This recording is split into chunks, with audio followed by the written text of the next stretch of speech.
నిలువద్దము నిన్ను ఎప్పుడైనా నువ్వు ఎవ్వరు అని అడిగేనా ఆ చిత్రమే గమనిస్తున్నా కొత్తగా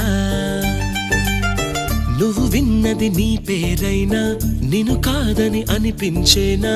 ఆ సంగతి కనిపెడుతున్నా వింతగా నీ కన్నుల మెరిసే రూపం నాదేనా అనుకుంటున్నా నీ తేనెల పెదవులు పలికే తీయదనం నా పేరేనా అది నువ్వే అని నువ్వే చెబుతూ ఉన్నా